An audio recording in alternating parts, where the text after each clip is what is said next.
Beatitude Patriarch John X, President Warra, members of the Board of Trustees, distinguished guests, faculty, ladies and gentlemen, and most importantly, the class of 2024. Thank you, President Warra, for your introduction and invitation. Of all the honors and distinctions that I have received during my career, I consider that delivering this commencement address at this great university the most personally significant achievement. At the onset, I'd like to acknowledge the immense work that President Warra and his team have done to ensure that the Balamand remains a beacon of knowledge and continues to deliver the highest level of education despite the prevailing economic situation in our tormented country. Under the leadership of President Warra and the benediction of His Beatitude Patriarch John X, the university achieved a leading role in the prevention of the destruction of the educational system in Lebanon and in shaping your future. The outstanding achievement of the School of Medicine graduate in research and securing positions in the United States is a testimony to this fact.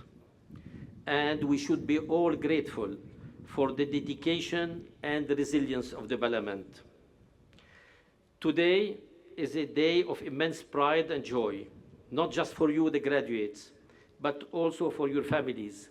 Their unwavering support and countless sacrifices has been instrumental in your journey up to this moment. Let us take a moment to express our everlasting gratitude to your families. As we gather here today to celebrate your remarkable achievements and the culmination of years of hard work and dedication, I am filled with pride and joy. The challenging circumstances that surrounded us have not deterred you. Instead, you have shown extraordinary grit, determination, and resilience to reach a significant milestone. Your strength in the face of adversity is not only inspiring, it is a testament to your ability to overcome any obstacle. You will need the strength to face the adversities ahead, as turmoil is not only a Lebanese specialty, as Dr. Warra said, but presently a worldwide fact of life. You are stepping into a world very different from the one you entered when you first arrived at this university. We now face unprecedented geopolitical, environmental, societal, and climate challenges. To add to the list, the advent of artificial intelligence threatens to abolish jobs, including mine, and reduce opportunities. As students in Lebanon, you have lived most of your time in strife. You are uniquely equipped to handle whatever challenges come your way and turn them into opportunities. I faced personally such adversities and want to share with you some life experiences that might help you navigate the challenges ahead. I started my medical education briefly at AUB in 1975, at the start of the civil strife in Lebanon. As Beirut became a war zone, I had to transfer to St. Joseph's School of Medicine. There was no electricity for most of our school years, no post office, no communication. And I completed my MD in 1982 during the Israeli invasion of Lebanon. There was no graduation ceremony and no diploma. I set sail to the US on the deck of a cargo ship to Cyprus, having secured a research fellowship in neurosurgery in the US. Back then, unlike today, this path was deemed unnecessary and perhaps somewhat foolish. Today, as you know, this is a common pathway for our graduates seeking residency position in the US and elsewhere. During my medical school years, I had the great opportunity to assist a renowned neurosurgeon, the late Dr. Salim Hostin, who encouraged me to seek the path of fellowship abroad, as it would afford me a deeper knowledge of the nervous system. He was right. It opened the door to training at what was then the premier neurosurgery center, the Montreal Neurological Institute. It was an incredible opportunity, fulfilling my aim to complete my training and return to Lebanon as quickly as possible. Unfortunately, the tragic wars our so-called leaders engaged in did not allow me to return. I became an assistant professor at UCLA, the University of California at Los Angeles, and found myself the only foreign medical graduate in the surgery department. Proving myself worthy of this appointment at this impressive institution was daunting. At UCLA, I pioneered surgery for children with severe form of epilepsy, performing the first such complex and risky surgeries in the US on tiny children and infants. Most of my colleagues elsewhere were very skeptical. At conferences, initially we were met with criticism and disdain. I strongly believed in my work, and now it is a standard procedure adopted and performed worldwide.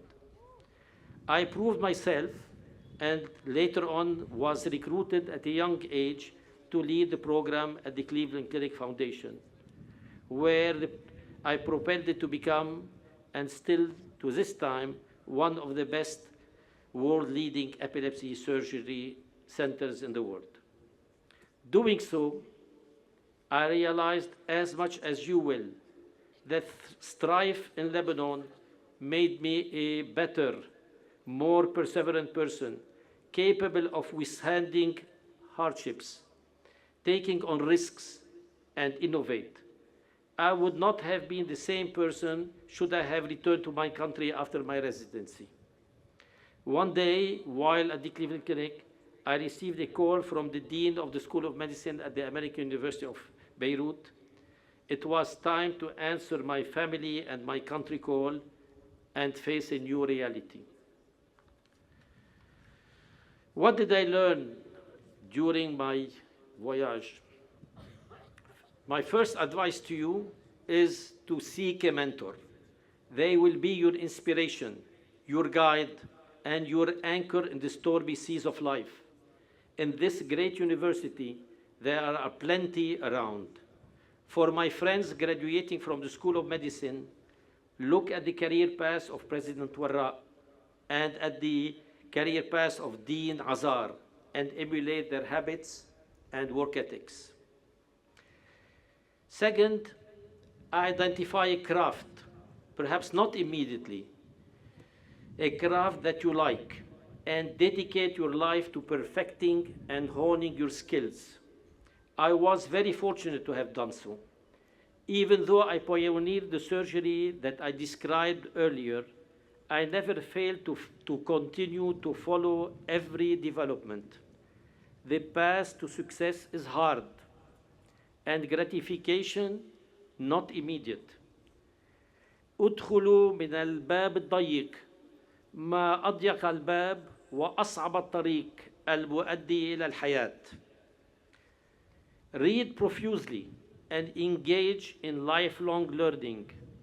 The mind is trained to see what it looks for and to recognize what you already know. The more knowledge you acquire, the more you will be able to innovate and think outside the box. Work hard. Apply President Warra's motto: patience, persistence, and perspiration makes an unbeatable combination for success. Consider threats and failures as new opportunities. Just as humans adapted to the advent of computing and transformed this perceived then threat into opportunities, we will adapt to artificial intelligence. Embrace it, run with it, and make the most out of it. Indeed, it is a revolution.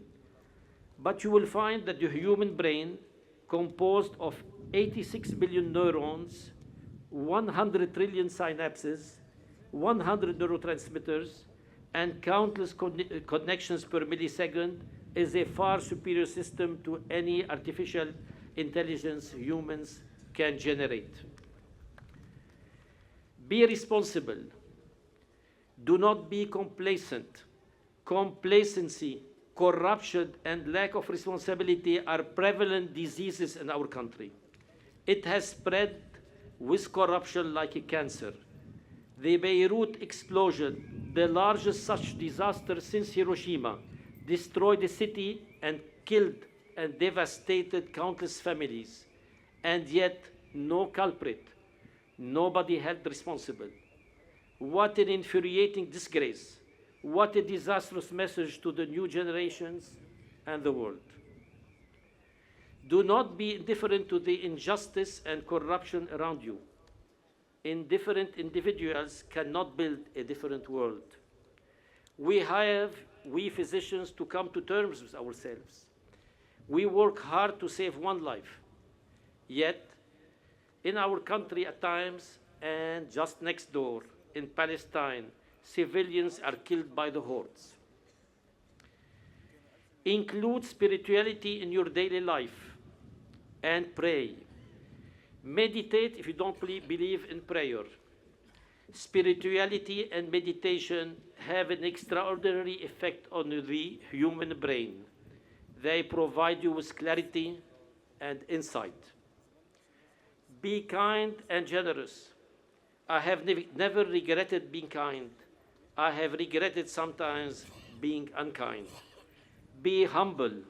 I am quoting Cardinal Nicholas de Cusa, the Cardinal of Constantinople in 1444, who in a book called Dialogue on Peace said, "In humility alone lies true greatness, and knowledge and wisdom are profitable only insofar as our lives are governed by them." We stand here today in Lebanon, a country that has faced its fair share of hardships, with political turmoil and economical challenges casting a shadow over the future. The road ahead may seem daunting, and the prospects may appear bleak. But in times of adversity, true leaders emerge. And today, I see a gathering full of future leaders.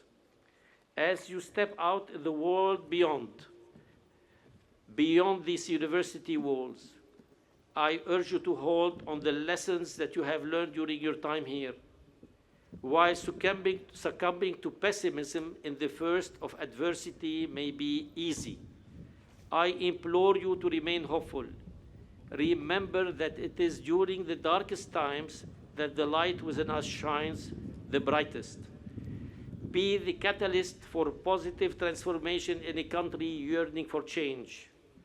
I have complete confidence in each of you, and I am certain that you will rise to the occasion. You too will make a contribution.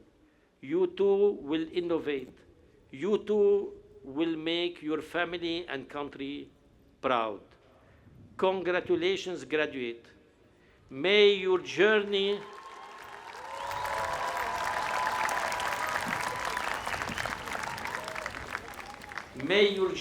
ahead be filled with success, fulfillment, and endless possibilities. But do not forget to give back to your community, your country, and to your alma mater, the Balamand. Thank you.